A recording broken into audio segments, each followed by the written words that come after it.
Alright, ako naman magbabaklas. Ay, nabaklas na pala. Ayan. Tinanggal ko ang torsion control. Ito yan. Dito yan. Yan. May bearing dyan. Bearing, ayan o. Lagay ng bearing yan. Yan. Torsion control tawag dyan. Okay, set up natin ulit dyan 1000 RPM. Salpak natin ito dito. Walanin ko siya ng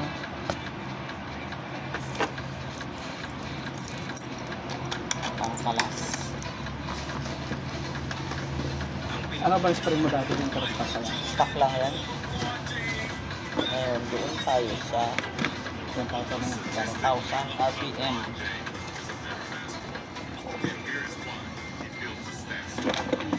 Kaya arangkada pala kagad mo. Kaya umarangkada kagad.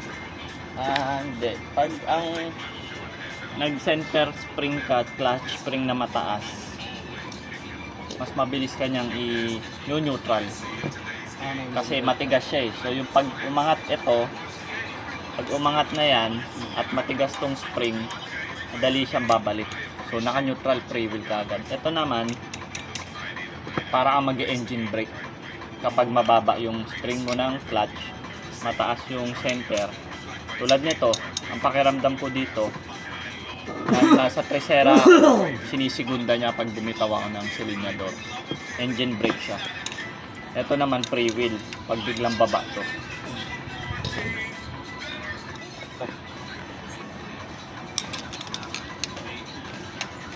Kasi natin to. Oopsie. Ay, nalaglag. Yan.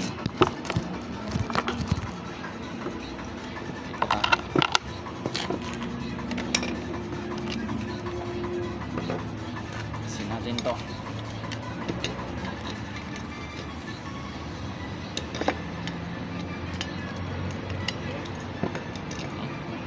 Kita mo ba ako?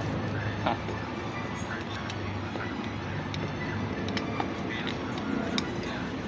Yan. Baklas. Kasi natin to. Medyo matigas ito. Kaya dito natin.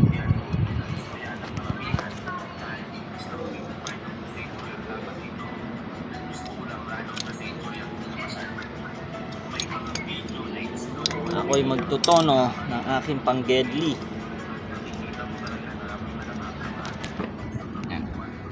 Alas na, ito ipapalit natin. MP1000 Bio. Okay.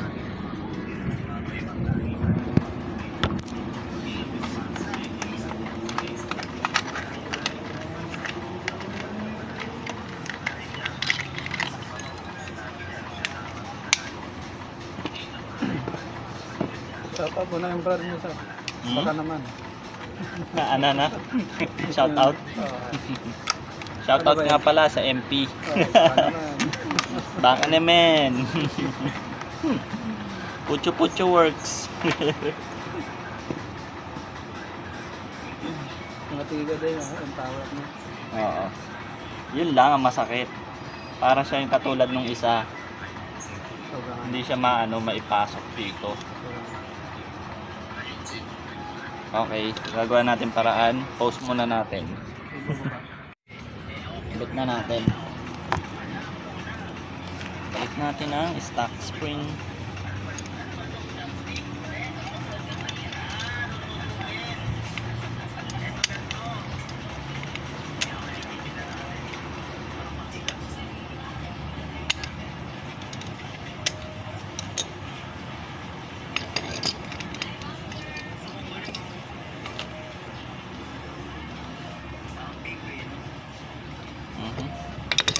Ano, Babs, yung lagay naman ng nitrogen, malamig, no?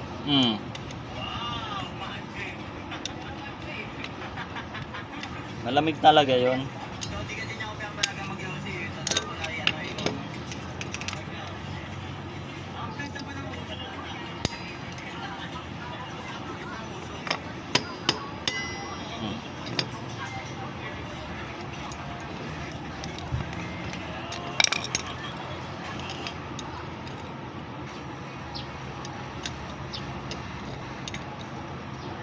Malamig talaga ang nitrogen.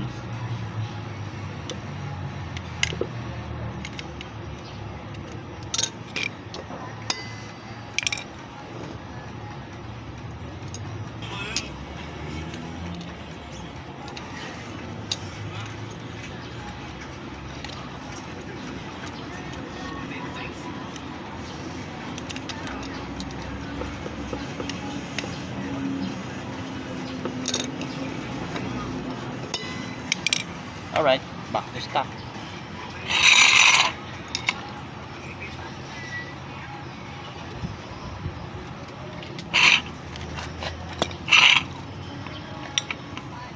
Hindi na siya ganun katigas. Nawala yung torsion control. Kung nakakabit yung torsion control, halos talagang ano eh, super tigas.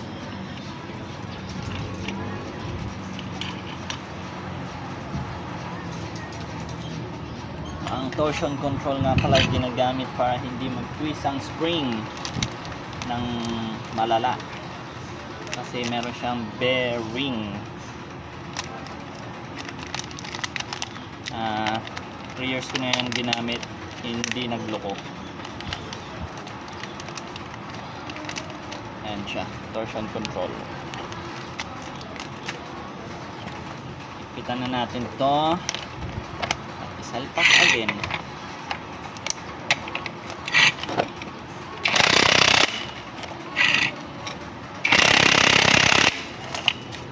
Alright, that's good.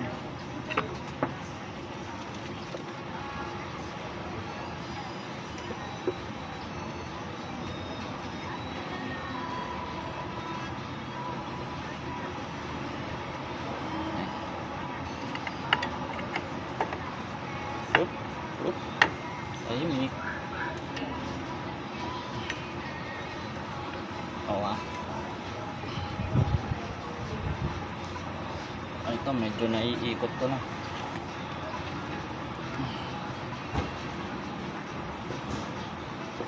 One mm.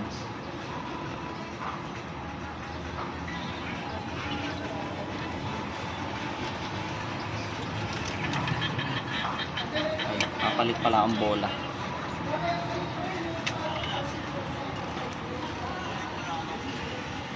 Testing, palit bola. 8 diretso. 4 9. 8 Gs. Yup.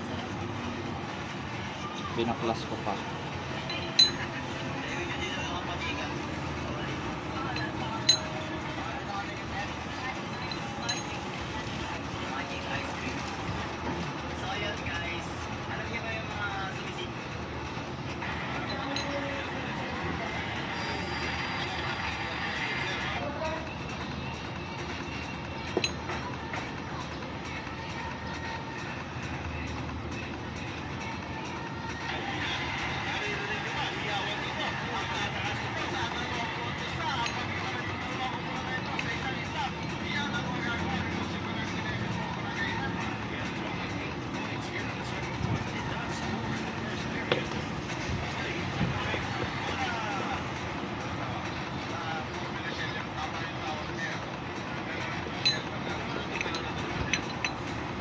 Combination,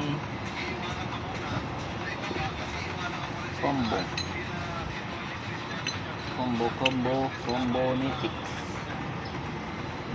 Yung makapal. Okay, shoot balot. Paulo Escobar.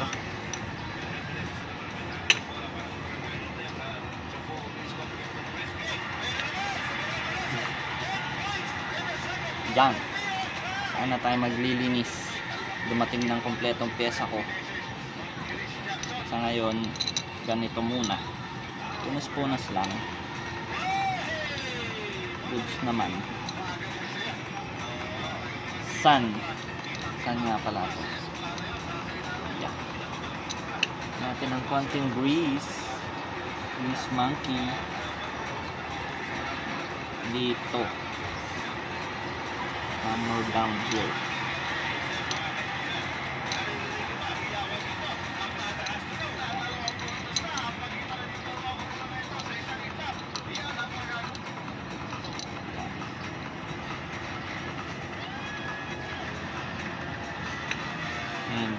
here. Konti lang.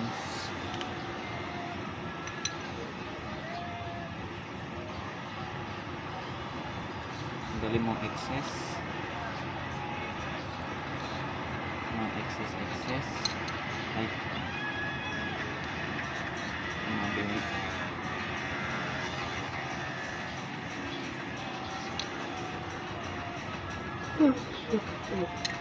Salpak. Dito. Excess. Ikot. Punas dyan. Punasan ng sobrang glaze para hindi siya mag-skid sa belt. Ang belt hindi mag-skid.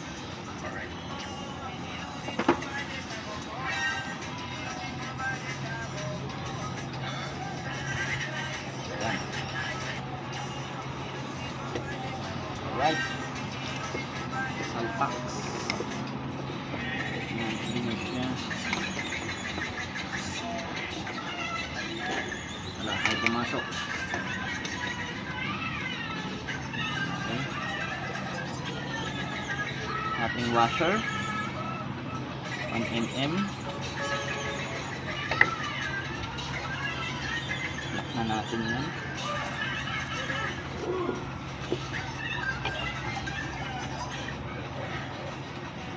Pag-rub ko kaya to, no? Kaso sayang, original to. Yan yung stock niya. Stock yan. Ito lang yung hindi stock, yung lining. Pero to ay stock.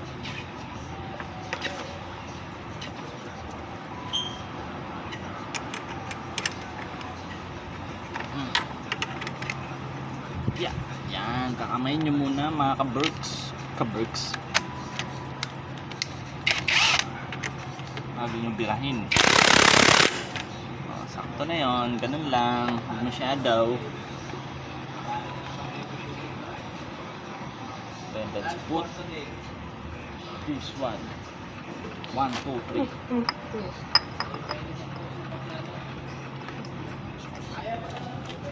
Yan. Pack na natin today.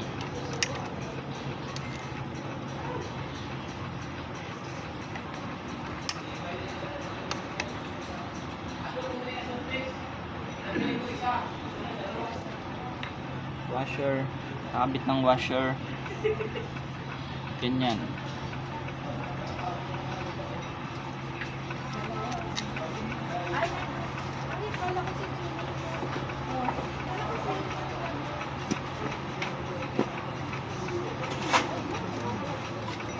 Pinagdala ka ni Joey yung pagkain, hindi mo yun.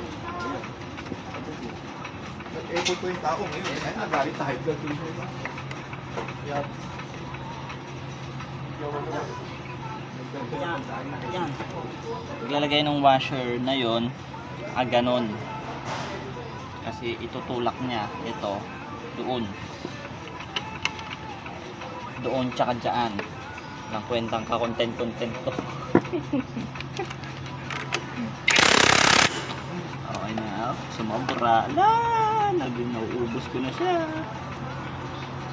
Tapos pag maghihigpit kayo nito, manual nyo muna kamay. Yan, kamay nyo muna. Pag mahigpit na, saka nyo siya tirahin nito. Pero hinay-hinay lang. Huwag masyadong matindi ang pagkakahigpits. Okay na yun. Hanggang dalawa, goods na. Ngayon, start test. Yung susi ko.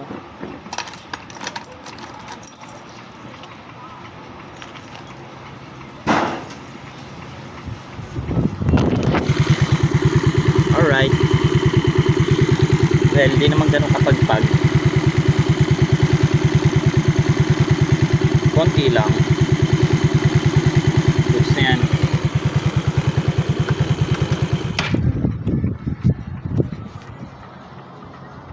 Right, so mga kapucho, Wala, balik. Hindi kasya. Hindi siya ma-shoot dito. Kasi ito, yan, mahaba to compared dito. Ayan o. So hindi siya ma-shoot dito. Kasi ito ay aftermarket, hindi na orig. Pero siguro dun sa CNC, NCY kasya. Pasok to. Dito hindi. Okay, update na lang ulit.